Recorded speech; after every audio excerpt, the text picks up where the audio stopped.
Hello everybody, कैसे हैं आप सब। मेरा नाम कार्तिक कौशिक है और आपका द केसी नंदन एकेडमी में स्वागत है। आज की हमारी क्लास होगी ब्रीच, एंटीसिपेटरी एंड प्रेजेंट के बीच में। ठीक है, यहाँ पर हम बात करेंगे एंटीसिपेटरी ब्रीच ऑफ कॉन्ट्रैक्ट के बारे में बात करेंगे। किसके बारे में बात करेंगे? एंटीसिपेटरी ब्रीच ऑफ कॉन्ट्रैक्ट के बारे में हम बात करेंगे। देखिए, एंटीसिपेटरी ब्रीच ऑफ कॉन्ट्रैक्ट से पहले हम समझते हैं पहले ब्रीच ऑफ कॉन्ट्रैक्ट क्या होता है। ब्रीच ऑफ कॉन्ट्रैक्ट क्या होता है? देखिए, दो पार्टी हैं, एक पार्टी हो गई ए और बी। इनके बीच में कोई भी कॉन्ट्रैक्ट हो सकता है। ठीक है, सपोज कार को खरीदने बेचने की बात होती है। ए ने कहा है कि मेरे पास कार है, वो मैं आपको बेचना चाहता हूँ, उसके बदले में कोई पर्टिकुलर या फिर सर्टेन अमाउंट मैं आपसे लूंगा, है ना।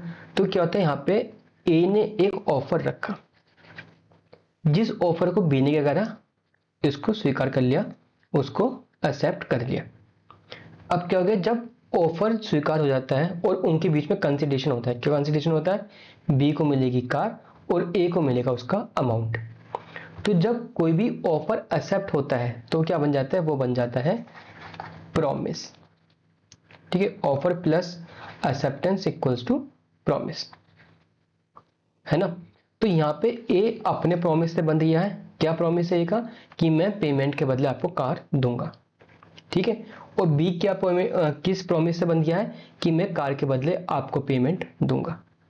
तो जब व्यक्ति अपने प्रॉमिस से मुकर जाता है, अपने वचन से मुकर जाता है, ए ने क्या करा कि मैं कार नहीं देता आपको। ठीक है, मैं अपने वचन से मुकर रहा हूं। ए ने क्या वचन दिया था? कि मैं पेमेंट के बदले आपको कार दूंगा। अब ए क्या कर रहा है? ए अपने वचन से मुकर रहा है। अब ए कार देने से मना कर रहा है, या फिर बी अब प्रॉपर पेमेंट देने से मना कर रहा है, या फिर ए से कार लेने से मना कर रहा है। तो जब व्यक्ति क्या करता है, अपने प्रॉमिस को तोड़ता है, जब अपने रेस्पेक्टिव प्रॉमिस, जब पार्टीज अपने रेस्पेक्टिव प्रॉमिस को तोड़ती है, ठीक है, उसको नहीं निभाती है, तब उसको हम कहते हैं ब्रीच ऑफ कॉन्ट्रैक्ट कहते हैं। ठीक है, तो ये तो क्लियर होगा आपको ब्रीच ऑफ कॉन्ट्रैक्ट क्या होता है।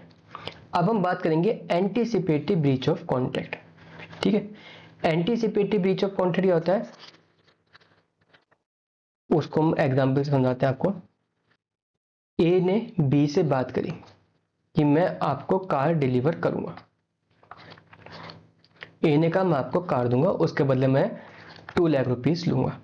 कब लूंगा? सपोज 31 जनवरी की यहाँ पे बात करते हैं कि, और जब कॉन्ट्रैक्ट हुआ था तब तारीख क्या थी? तब थी 1 जनवरी।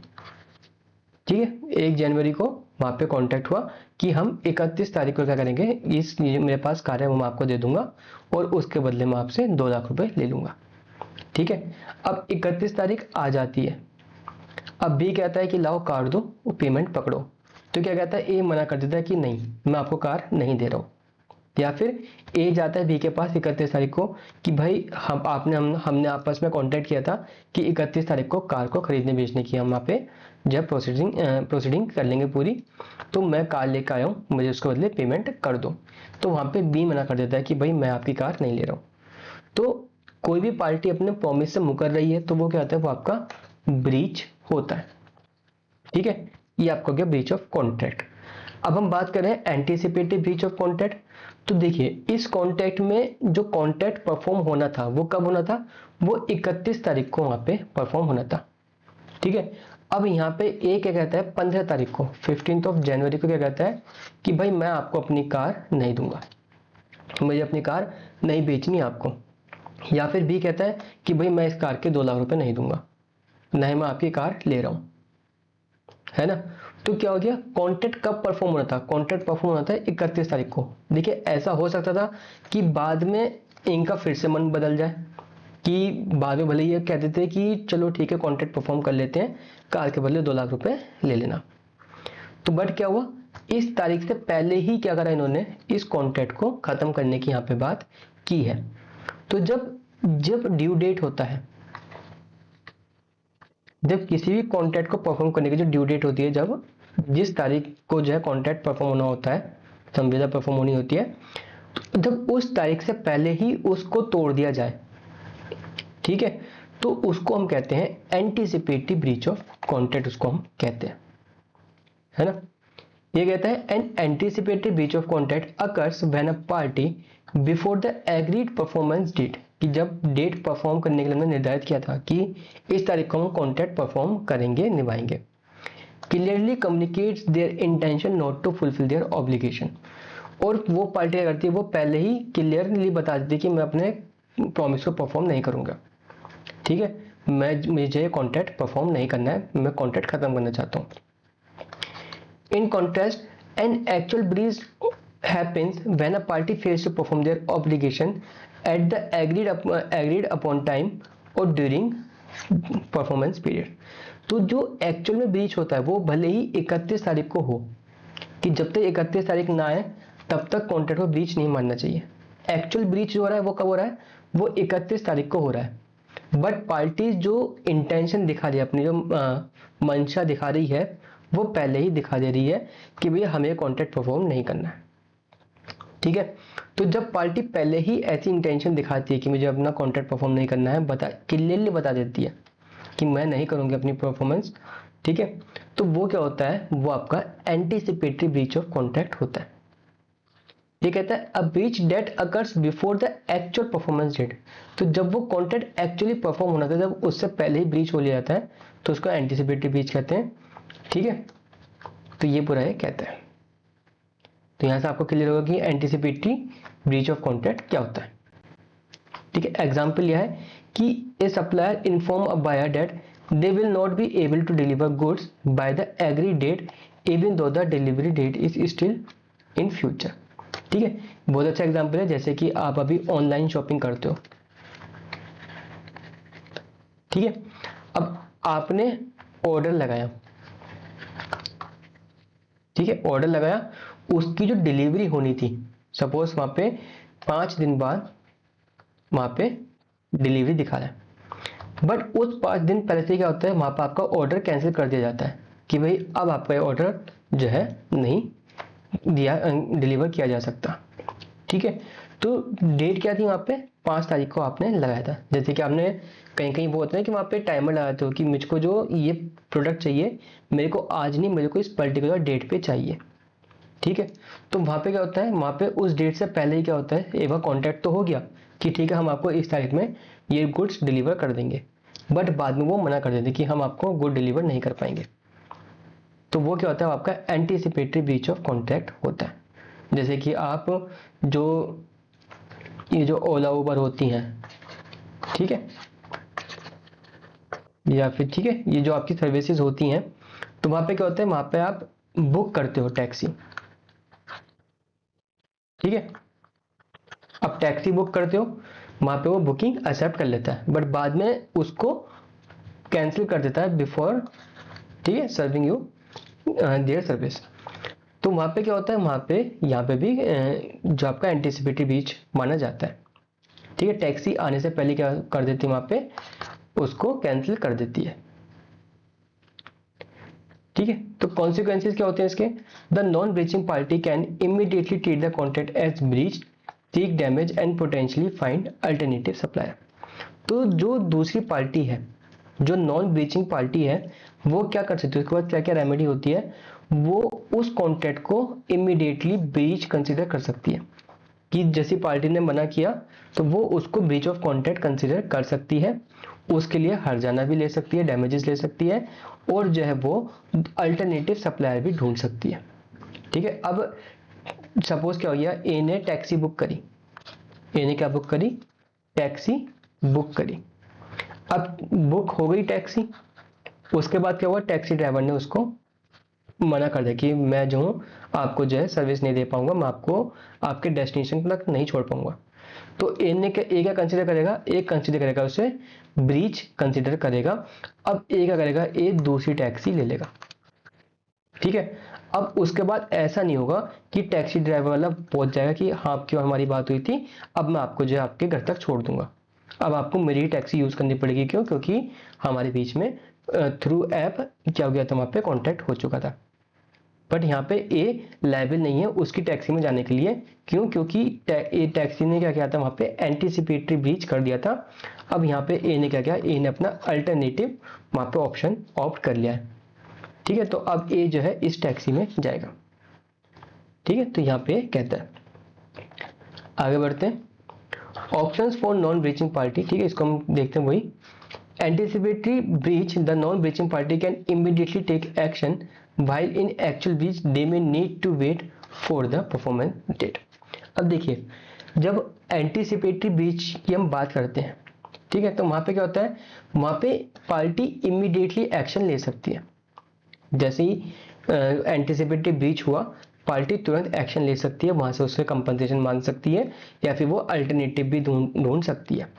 बट अगर हम एक्चुअल ब्रीच की हम बात करते हैं, तो वहां पे पार्टी को वेट करना पड़ेगा कि जब वो टाइम आएगा तब वहां पे ब्रीच हो। ठीक है, जैसे कि वहां पे बात हुई थी ना कि ए ने बी के साथ कार को खरीदने बेचने की बात हुई थी, कब? 31 जनवरी की बात हुई थी। ठीक है, 1 जनवरी की बात हुई थी।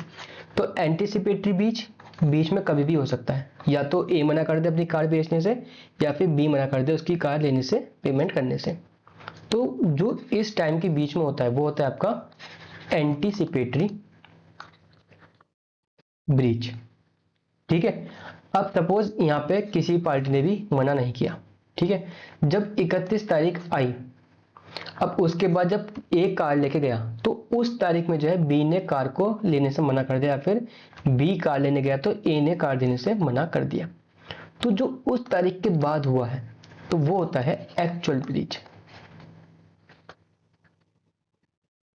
ठीक है, तो एक्चुअल ब्रीच में आपको जो है उस समय तक का इंतजार करना पड़ता है। In instance an anticipatory breach provide a head up about the future non-performance, allowing the other party to take step to mitigate the potential harm, while in actual breach it is result of failure of performance at the agreed time। तो anticipatory breach में क्या होता है, जो आपका potential harm होता है, कि हमको पता है कि भाई यहाँ पे जो पार्टी ने ब्रीच किया है वहां पे मुझको ये नुकसान होगा, तो ये वहां पे उसके लिए कंपनसेशन मांग सकता है। ठीक है, बट एक्चुअल ब्रीच में आपको उस समय तक का इंतजार करना पड़ेगा, उसके बाद ही आप जो है वहां पे कंपनसेशन मांग सकते हो। तो ये आपका एंटीसिपेटरी ब्रीच है। अब एंटीसिपेटरी ब्रीच की बात कौन सा सेक्शन करता है? वो आपका सेक्शन 39 बताता है, एंटीसिपेटरी ब्रीच ऑफ कॉन्ट्रैक्ट बताता है। ठीक है, ये कहता है effect of refusal of party to perform promise wholly. तो यहाँ पे कहता है कि जो पार्टी है वो अपना प्रॉमिस परफॉर्म करने से मना कर रही है पूरी तरह से, मतलब कि अभी परफॉर्म हुआ नहीं है, बट वो पहले ही मना कर दे कि मैं अपना प्रॉमिस परफॉर्म नहीं करूंगी पूरी तरह से। ये क्या ब्रीच बाय प्रॉमिस है, इसको हम कहते हैं। ये कहते हैं when a party to a contract has refused to perform और disabled himself from performing his promise. तो अभी प्रॉमिस परफॉर्म करना था, उससे पहले क्या कर लिया उसने, खुद को डिसेबल कर लिया है। ठीक है, अपने आप को असक्षम बना लिया है कि मैं भी कॉन्ट्रैक्ट परफॉर्म नहीं कर पाऊंगा, या फिर वो रिफ्यूज कर देता है, मना कर देता है कि मैं अपना कॉन्ट्रैक्ट परफॉर्म नहीं करूंगा। ठीक है, the promissory may put an end to the contract. तो उस बेस पे क्या हो सकता है कि जो प्रोमिसरी है वो क्या कर सकता है, वो जो है कॉन्ट्रैक्ट को खत्म कर सकता है, unless he signifies by void contract his acquisitions in the continuous. तो जब तक कि वो जो है उसको कंटिन्यू करने की सहमति ना दे दे, ठीक है, तब तक वो क्या कर सकता है, वो उसको मना कर सकता है। ठीक है, इसको हम समझते हैं एग्जाम्पल के थ्रू। ये हम एग्जाम्पल पहले भी कवर कर चुके हैं, फिर से समझते हैं कि यहाँ पे एक व्यक्ति है ए और बी व्यक्ति है बी। ये कौन है? थिएटर मैनेजर है, और ए क्या है? ए है सिंगर। तो ए और बी के बीच में क्या कॉन्ट्रैक्ट हुआ कि ए जो है बी के थिएटर में, ठीक है, जो वीकेंड है 2 डेज वीकेंड पे 2 मंथ तक जब परफॉर्म करेगी, और उसके बदले बी क्या करेगा, बी ए को 100 रुपये पर परफॉर्मेंस नाइट वहां पे उसको देगा। ठीक है, मतलब वीकेंड आपका सैटरडे संडे, ठीक है, तो सैटरडे संडे यहाँ पे परफॉर्म करेगी ए उसके थिएटर में 2 महीनों तक, और हर एक रात के लिए क्या करेगा वहां पे परफॉर्मेंस के लिए बी जो है ए को 100 रुपये देगा। तो क्या हो गया, ए जो है पहले दिन आती है, दूसरे दिन आती है, तीसरे दिन, चौथे दिन, 5वें दिन आती है, पर छठे दिन क्या होता है, वो वहां पे नहीं आती है। ठीक है, अभी आगे के दिन बचे हुए थे, ठीक है, टाइम पूरा होने में, बट यहाँ पे उसने परफॉर्म करने से मना कर दिया या फिर उसने परफॉर्म नहीं किया, तो यहाँ पे क्या करा उसने एंटीसिपेटरी ब्रीच वहां पे कर दिया। ठीक है, ये आपका पहला एग्जाम्पल कहता है। बट हमने यहाँ पे एक बात की थी कि अगर वो क्या करता है वहां पे उसका कंटिन्यूस वहां पे उसको देता है कि अगर वो कहता है कि ठीक है आप कंटिन्यू करो तो वहां पे ब्रीच नहीं होगा। ठीक है, क्या कहता है कि जब वो 7वें दिन आई परफॉर्म करने के लिए तो बी ने क्या करा, बी ने उसको अलाउ कर दिया कि ठीक है आप जो है वहां पे परफॉर्म कर लीजिए आप। ठीक है, तो यहाँ पे जब बी ने अलाउ कर दिया तो अब जो है ए जो है आगे भी परफॉर्म करती जाएगी। ठीक है, बट बी क्या कर सकता है, बी जो उसने नॉन परफॉर्मेंस किया है बीच में उसके लिए कंपनसेशन ले सकता है। ठीक है, ये हम पहले भी कवर कर चुके थे। ठीक है, तो इसको मैं शॉर्ट में आपको बता दिया। ठीक है, आगे बढ़ते हैं। एक केस आता है यहाँ पे इंपॉर्टेंट, होस्टर वर्सेस डेला टोर। ठीक है, क्वीन बेंस का केस यहाँ पे केस है आपका 1893 का। तो ये ये केस किस रिलेटेड है, आपका एंटीसिपेटरी ब्रीच ऑफ कॉन्ट्रैक्ट से रिलेटेड है। यहाँ पे कहते हैं the plaintiff was a courier, he was engaged by the defendant to accompany him on a tour to commence on June 1, 1852। तो सपोज ये कहते हैं एक ट्रैवलर था। ठीक है, इसका काम क्या था कि वो जो लोगों को क्या कहते हैं वहां पर ट्रैवल करवाता था।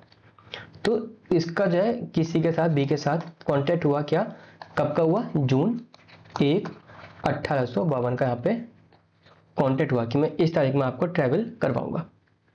Nearly a month before this date the defendant wrote to the plaintiff that he has change his mind and declined his service.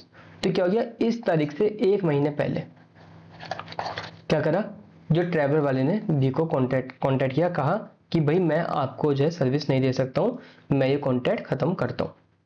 ठीक है, the plaintiff sued him for the damages of the bridge. तो फिर क्या हुआ, B ने उसके ऊपर case कर दिया कि आपके मेरे बीच में कॉन्टैक्ट हुआ था कि आप 1 जून को जो है मेरे को ये सर्विस दोगे, मेरे को ट्रैवल करवाओगे। ठीक है, बट आप उससे 1 महीने पहले ही मना कर दे रहे हो कि मैं आपको सर्विस नहीं दे पाऊंगा। तो यहाँ पे बी ने क्या करा, बी ने उसके ऊपर केस फाइल कर दिया कंपनसेशन के लिए। तो the defendant counsel very powerfully contended that there could be no breach of agreement before the day when the performance was due. तो जो ट्रैवलर की तरफ से जो काउंसिल जो हुए थे, वहाँ के जो वकील वगैरह थे, तो उन्होंने क्या कहा, उन्होंने कहा कि जब तक ये डेट ना आ जाए तब तक एग्रीमेंट को ब्रीच नहीं माना जा सकता। क्या पता वो 1 जून को आके उसको जो अपनी सर्विस देते। तो जब तक डेट नहीं आ जाती कॉन्ट्रैक्ट ब्रीच नहीं माना जाएगा। ये किसने कहा, ये ट्रैवलर की जो है काउंसिल ने कहा। तो यहाँ पे लॉर्डशिप ने क्या कहा कि it can not be laid down as a universal rule that where by agreement an act is to be done at a future date, no action can be brought for a breach of the agreement till the date for the doing act has arrived. ठीक है, तो ये कोई universal rule नहीं है कि जब वो टाइम आएगा, जब कोई भी कॉन्ट्रैक्ट फ्यूचर डेट पर परफॉर्म होना है, तो जब तक वो डेट ना आए तब तक वो कॉन्ट्रैक्ट ब्रीच नहीं माना जाएगा। ऐसा कोई यूनिवर्सल रूल नहीं है। ठीक है, तो यहाँ पे इस केस में क्या हुआ था, यहाँ पे डिपेंडेंट को लायबल माना गया था। अब यहाँ पे ट्रैवलर वालों से क्या हुआ था, कंपनसेशन दिलवाया गया था बी को। ठीक है, ये आपका केस था हॉस्टर वर्सेस डेला टोर का। ठीक है, तो ये आपका एंटीसिपेटेड ब्रीच आपका कंप्लीट होता है। तो आई होप आपको समझ आएगा। ठीक है, तो मिलते हैं फिर नेक्स्ट क्लास में, बाय बाय।